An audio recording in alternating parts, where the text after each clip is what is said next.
everybody. It's 7 o'clock. I'd like to call the meeting to order. Number 2 is adoption of the agenda. Are there any additions with the Council of Council? I'd like to remove 13.2, acquisition and sale of municipal property. This was in the closed session. Is there anybody ready to make the motion to adopt this agenda with that omission? Seconded by Hill, seconded by Mr. Deveau. All those in favor? Declaration. Is there any declaration of conflict of interest this evening? Mr. Leblanc? I want to declare a conflict of interest for 12.4. There anybody else? So we go to number 4, presentations. There are none this evening. Numbers 5, adoption of minutes. 5.1 for the November 16th for the regular council meeting. Everybody had a chance to read these minutes. Proposed by Councillor Hill and seconded by Councillor Godet. All those in favor? 5.2, the council and committee meeting on December 7th. Are there questions or comments on this one? Is anybody ready to make the motion? Proposed by Conseiller Como and seconded by Councillor Godet. All those in favor? Against? Motion carried. Number 6, business arising from previous council meetings. There is nothing there on the agenda. Number 7, Warden's activity report will be pushed back for the January meeting. Number 8 is official statements from members of council. Anybody has anything? Councillor Dousa. Wednesday we met with Claude Falloux at his shop, Ora Minero, in Bellevos Cove. Presented a certificate that we presented to him. The members of the council members in Clare would like to congratulate Claude Falloux, owner of Ora Minero in Bellevos Cove, in recognition to his 35th anniversary as owner of this enterprise and ambassador of the arts in Clare. So we presented this to him on Wednesday morning, and it was very much appreciated by him. Thank you. Are there any other official statements this evening? So we're going to go to correspondence number 9.1. The Honorable Jill Bolser, MLA from Digby Annapolis. It is my pleasure to write a letter in support of the expansion proposal for the Clare Health Clinic located in Montagan Centre, Nova Scotia. The municipality of Clare has my full support in their efforts to expand their facility that will deliver necessary and supplementary care to residents of the District of Clare and surrounding communities. As you may be aware, the Clare Health Centre is known as one of the best practice models for community health centres and delivery of bilingual primary care services in the province. They are actively seeking to add to their existing family practice team to include additional physicians and other healthcare professionals who are tremendously needed in Southwest Nova Scotia. Years ago, residents who lived within Digby County outside the Clare district lines could be patients of the centre. Once Clare Health Centre reached maximum patient capacity, the physicians could no longer take on these individuals and families that lived outside of the Clare region, therefore leaving many residents without a family doctor or access to primary care. As the MLA for Digby Annapolis, I believe that this project will significantly help primary care patients in my riding, predominantly for communities that have not had a doctor for years, including, but not limited to, Weaver Settlement, Weymouth, Weymouth Falls, and Danvers. By securing the necessary funding, the municipality of Clare will be able to accommodate more healthcare professionals to grow their team and therefore be able to take on more patients. I trust and fully accept that this will generate numerous benefits for the entire area and all communities involved. Please acknowledge that I strongly support the municipality of Clare in their efforts to take on this momentous project. Sincerely, Jill Balser, MLA Digby Annapolis.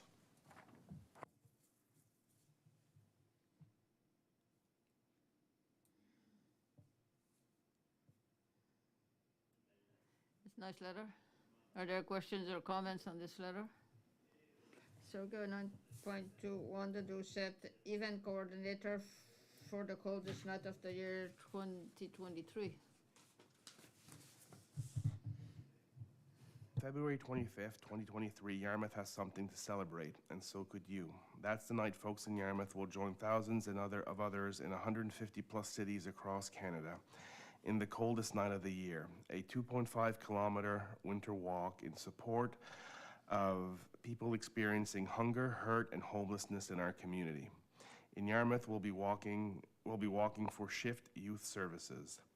Shift offers residential and outreach supports for homeless and at-risk youth in Shelburne and Yarmouth counties. These supports include transitional housing, 24/7 staff support, programs, workshops, referrals, individual planning, and access to meals, laundry, telephone, and internet. Our goal for the coldest night of the year is to raise $40,000 with the support of 20-plus teams and 150-plus walkers.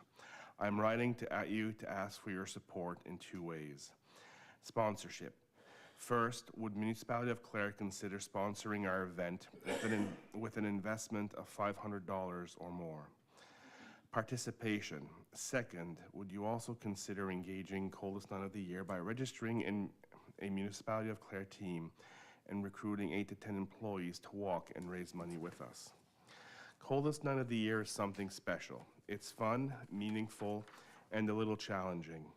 Shift is also something special, and its work and service in our community are essential. Please consider joining us by walking and sponsoring this great event. And remember, it's cold out there. Warmly, Wanda Doucette, event coordinator.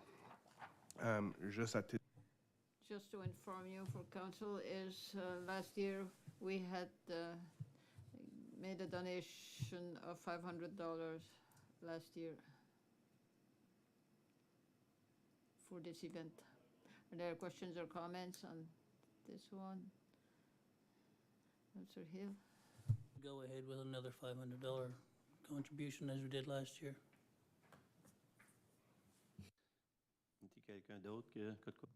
Anybody else would like to add something? So, Councillor Como. Just a question. It says Shelburne, Yarmouth counties, are they also serving the residents of our community? I'm wondering. We could ask. I do support the request and the recommendation of $500, but I'm just wondering.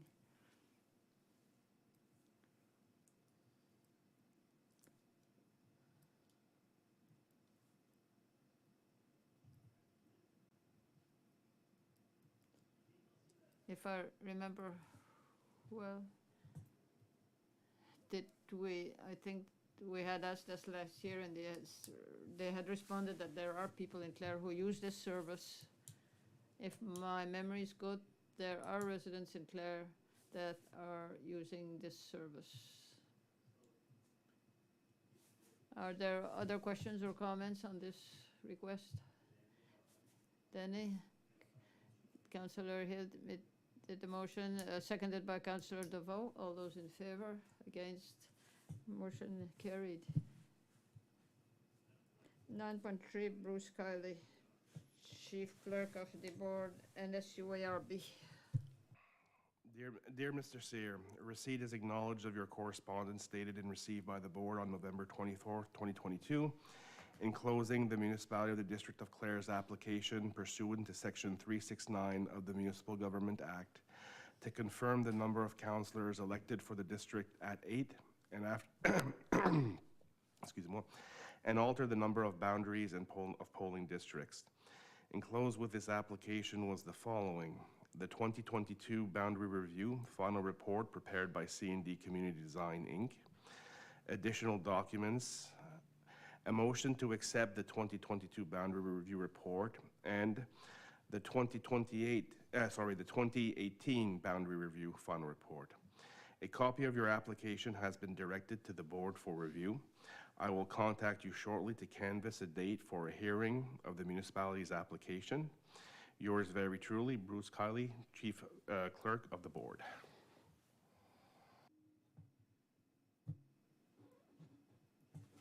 Questions or comments on this letter? Councillor DeVoe. Thank you. Just a question, will the hearing, will it be here? Is that like we did previously? If the board thinks it's necessary to have a hearing based on the interpretation of their submission? There are cases in other municipalities where there were no official hearings, but it will be a decision of the board.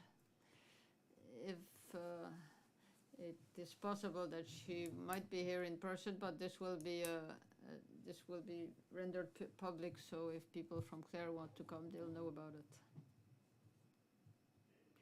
So we go to number 8. Chief. Thank you. I will start with an update of the internet project. Part of my report is St. Bernard Fire Hall was completed last week, so that was one of the problem areas that we had in the municipality, but that one has now been resolved. Regarding Eel Lake, the make-ready work is now complete. Mainland crew has spent a couple of days before the holidays running strand. Vista Care will be on site on December 27th to pick up that work, and then completion of that stretch of the network is expected to take 2 to 3 weeks, so probably mid-January. At that point, residents of Eel Lake will have access to high-speed internet. Cottage Lane, which is another area within the municipality where that needs work, they are still in the make-ready stage at this point.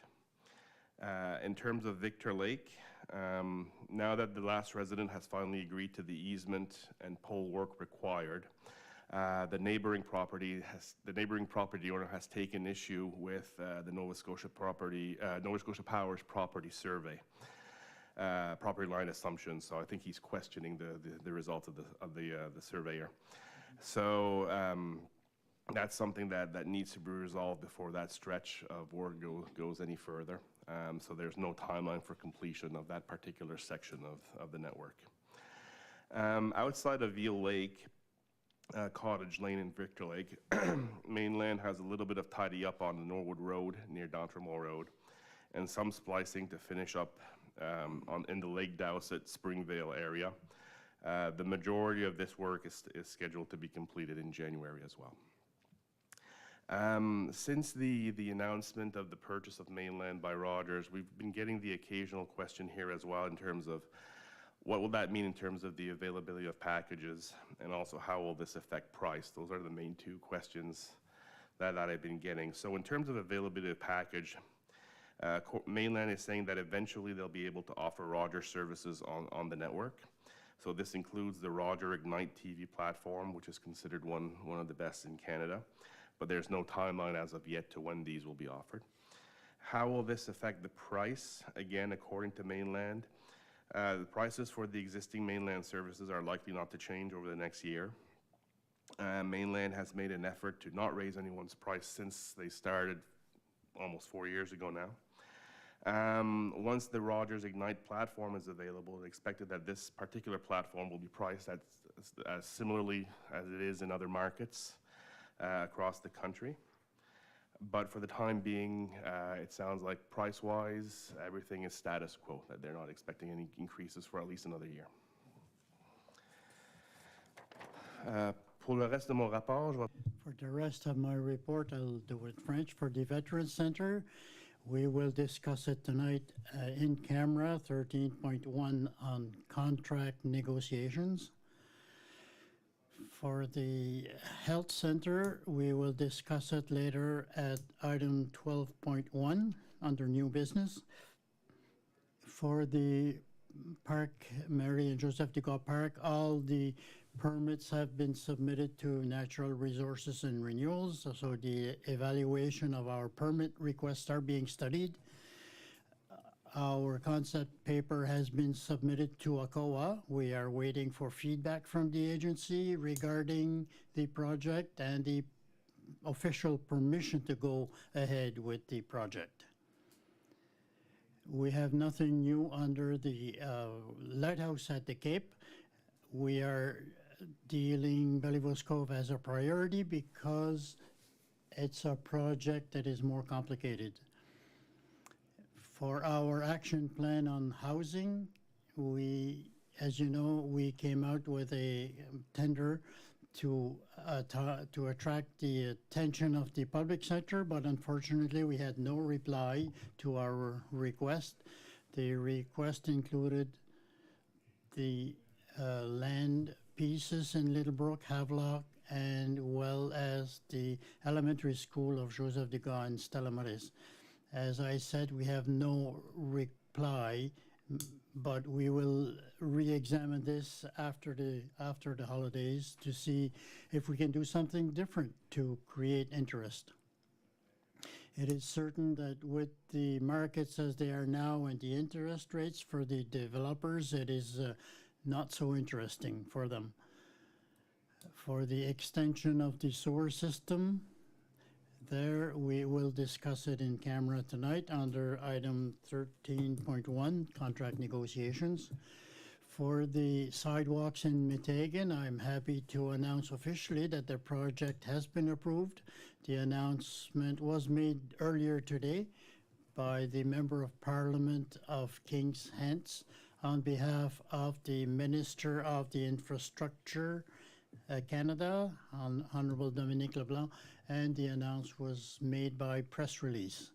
So presently we are looking at the agreement and finalizing a few revisions and changes with Infrastructure Canada. It should be signed soon. The official federal contribution is $995,000, which is the full amount that we asked for, the equivalent of 60% of the project. For the Clare transfer station, not much new there. The new building has been completed.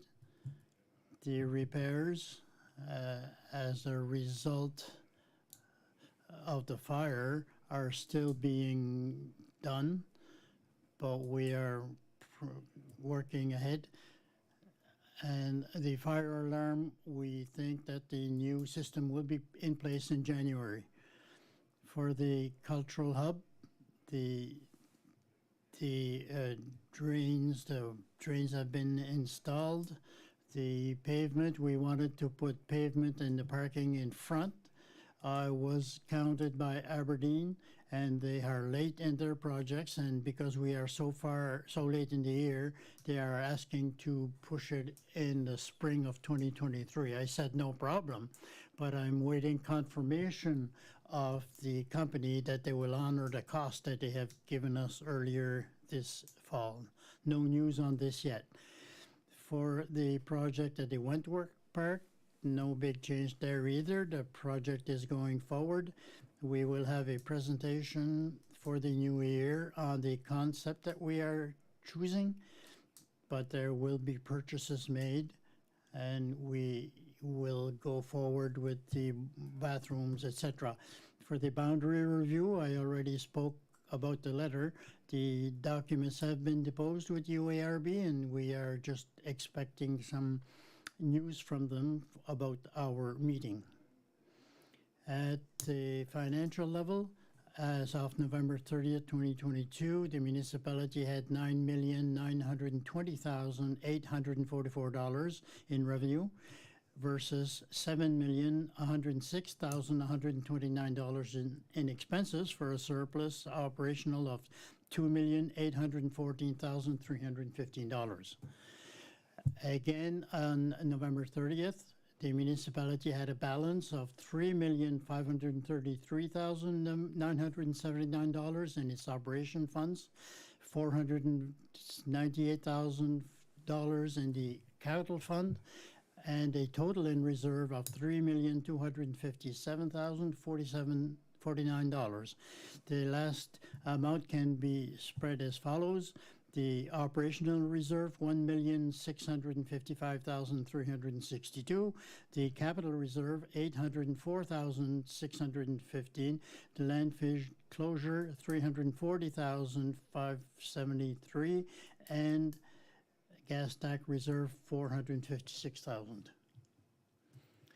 And we just received news from the province that the next deposit for the gas tax will be done quite soon if it has not already been done.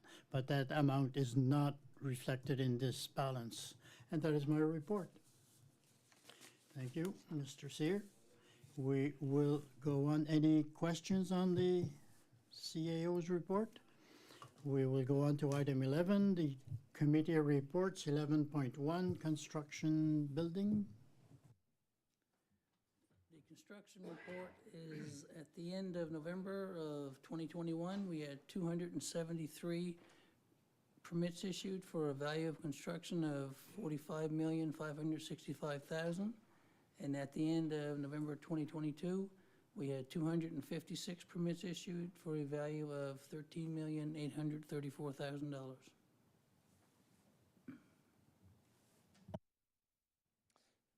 Des questions là-dessus? Monsieur Hill? Any questions on this? 11.2, the Police Advisory Board, Councillor Brian Camo.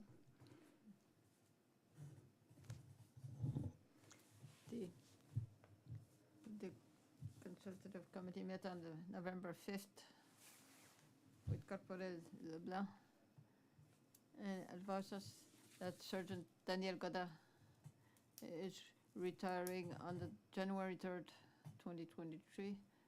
A replacement has not yet been named. A new member of the community is number Saint-Cyr. The corporal presented his report from the 1st September until the 1st of November and said these following points. 18 violations were reported, including crime prevention, qui inclut EHS assists, domestic incidents, etc., 47, false alarms, 16, impaired driving, 14, Coroners Act, sudden death, 10, identity theft, 2, 165 traffic violations were reported and issued, including speeding, 55, check stops, 38, 250 other activities, including criminal record checks, 170, house arrest checks, 42. Also, with regards to EHS calls, RCMP and fire departments are receiving an increasing number of calls from dispatch for EHS assistance with no EHS units assigned. So the RCMP have a current concern with that, and first responders, medical first responders within the fire departments are often called and upon to respond to these situations in the absence of EHS. And it's resulting in more calls to them and increased expenses to departments themselves. In the case of the RCMP, these additional calls are also tying up their resources. So Corporal Leblanc has raised this concern at the provincial level, and from a provincial, municipal perspective, it may ultimately have funding implications if left unchecked. Pour le home invasion aux concessions. For the home invasion or concession, the inquiry is ongoing. The crime division are working on it. Supposedly that in January or February there will be new developments in this case.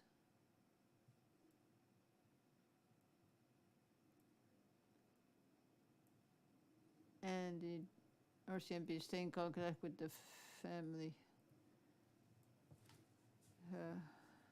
Public Works Canada, that the stealing of numbers, especially in Maxwellton and Bangor, about 15 signs were stolen, certain blue panels indicating the villages.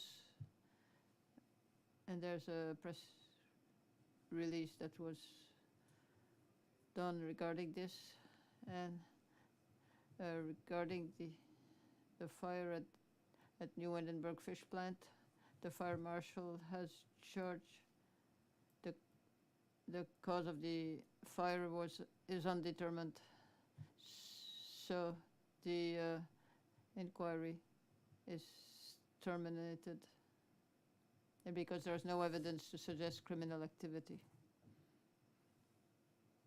And the insurance will proceed with this report, the report of this inquiry.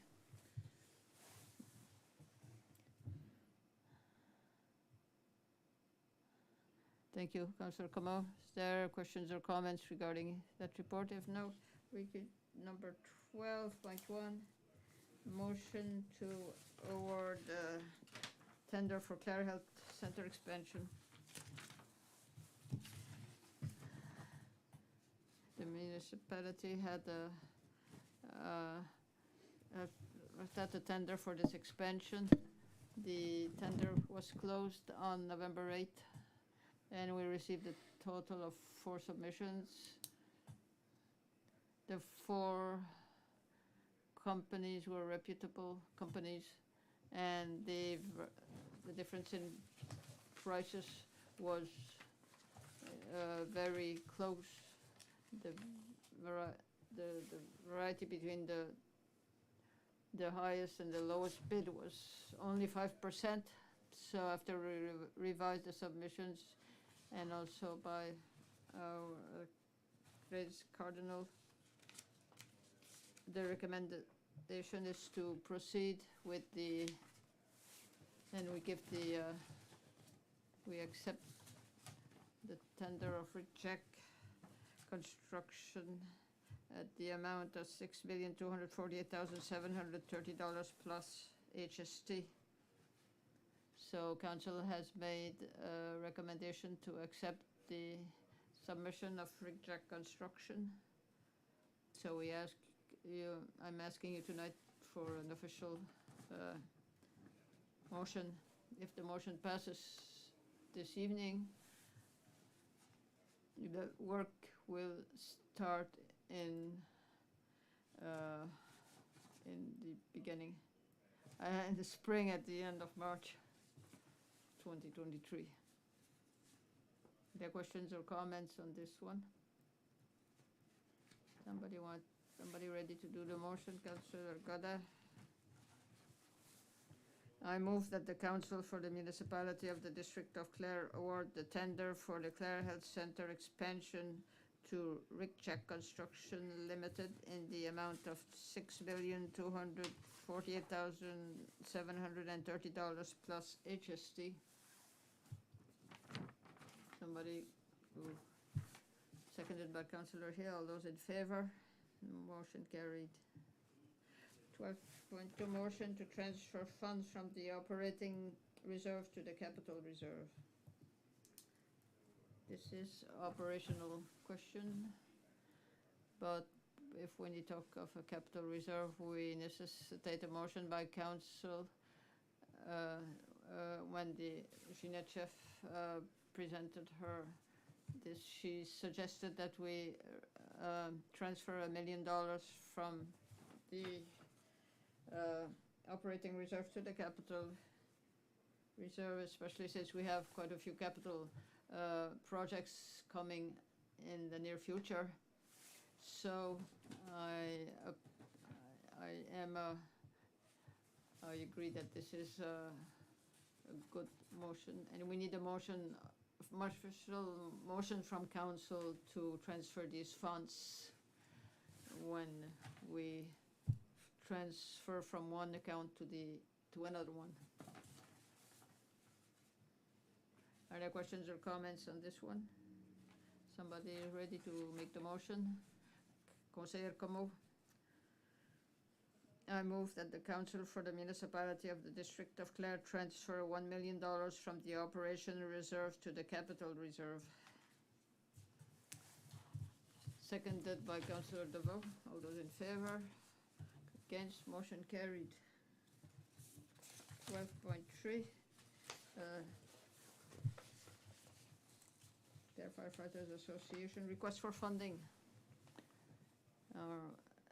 Since the meeting in December, I was approached by Mr. Doucette for a compressor. It's a compressor for the fire hall in Little Brook, and it's to fill there's Havelock, St. Bernard, and Southville that can use it also, may take it as its own, and Salmon River has one also. Hectanuga, I'm not sure what they are doing, but the compressor serves not only in Little Brook, but because it belongs to the municipality, it serves several departments. But for our department, the tank that they had was a tank of 22 minutes. There is a code for that, but the industry is passing to tanks of 22 minutes to 45 minutes. So 45 minutes, you can put 4,500 pressure in the tank. And the reason for the move is that tanks can last longer in case of a fire. So, but also for security reasons, the idea is not from 22 to 45, which is recommended, but it takes more time gives more time to go away from the fire.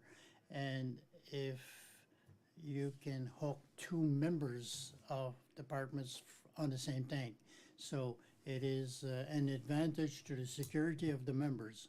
So it is recommended to make the move from 22 to 45. The compressor we have in Little Brook now is not strong enough to fill the tanks of 4,500. They can, but they cannot go close enough to 4,500.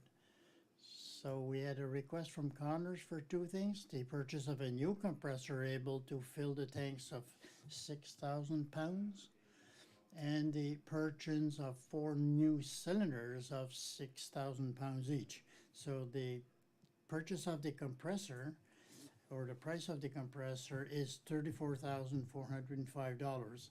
The price for the tanks and cylinders of 6,000 pounds are $2,342 each, for a total of 4 tanks of 9,368.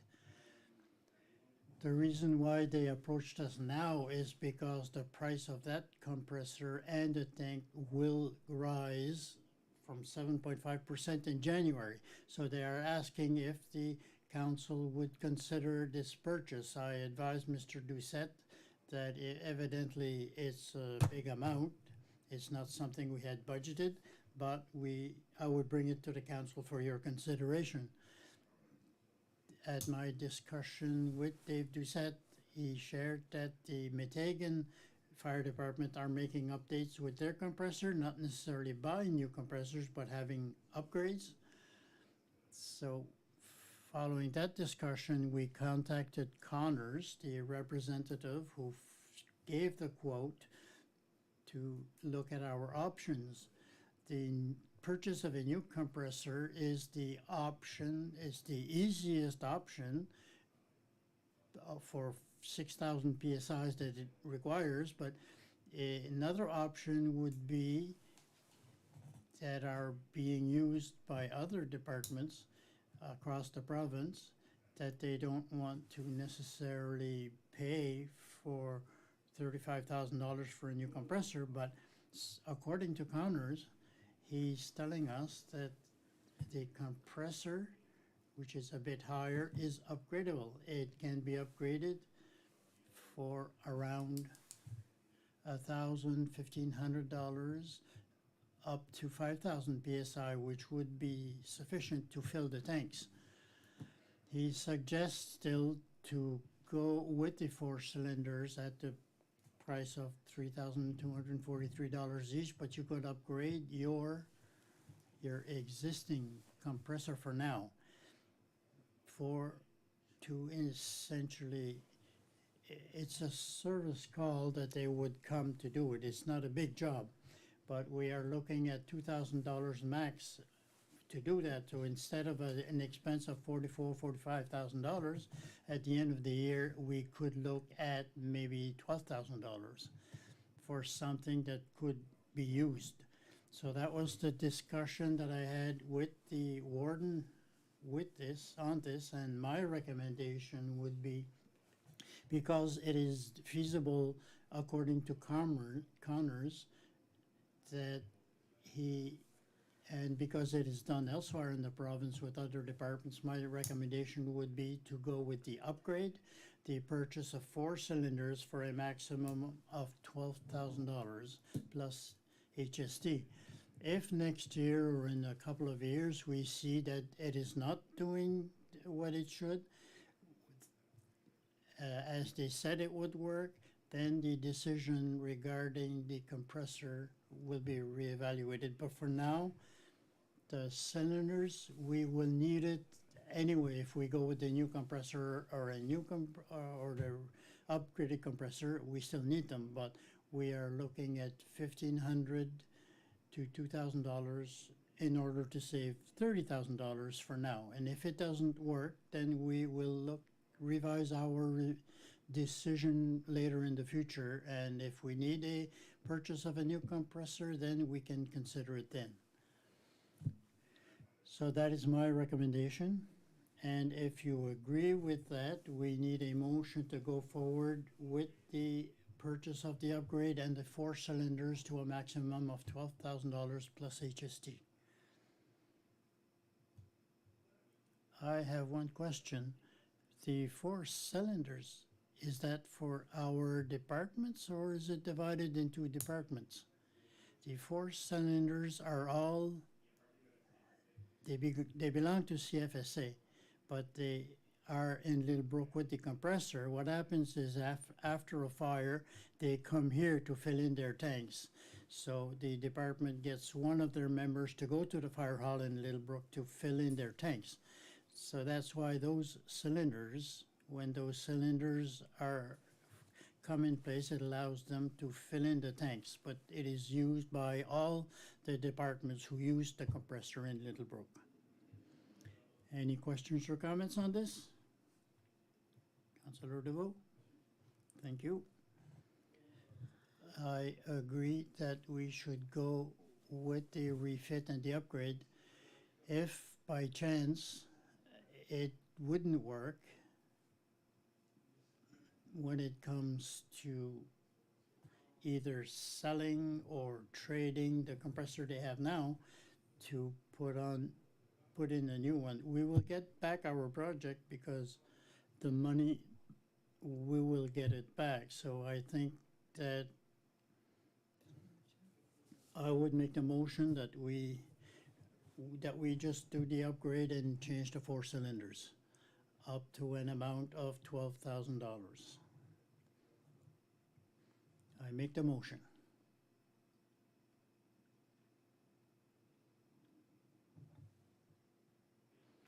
We have a motion on the table. Any other discussion before we go for a seconder? Does anybody wish to second the motion? Councillor Doucette, all those in favor?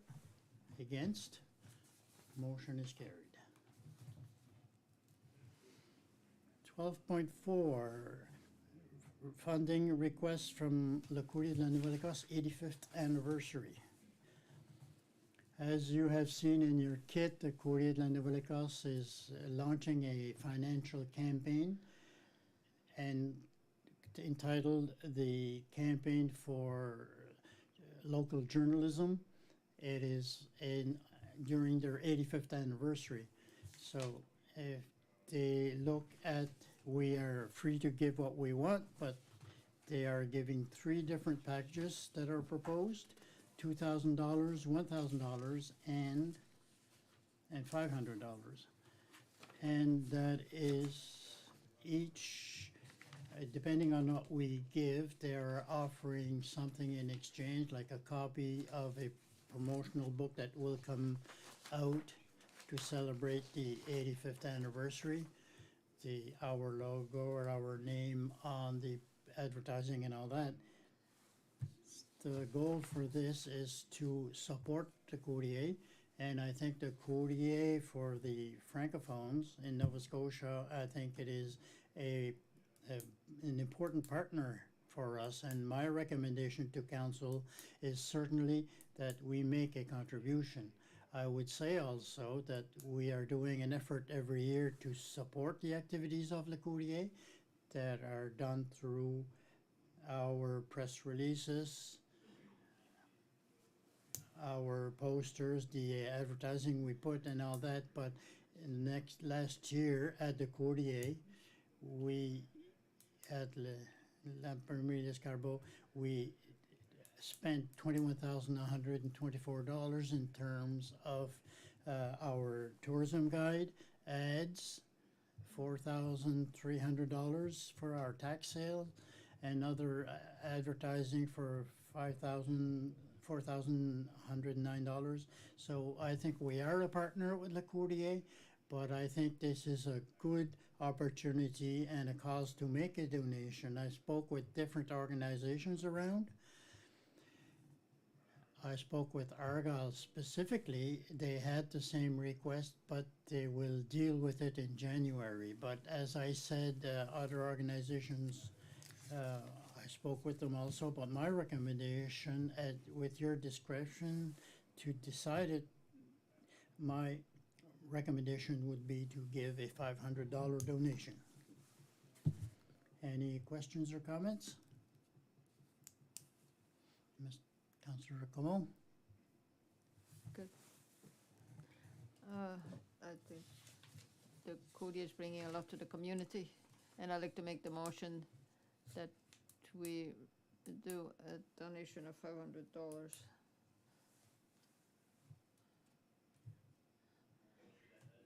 Motion. Have any discussion before we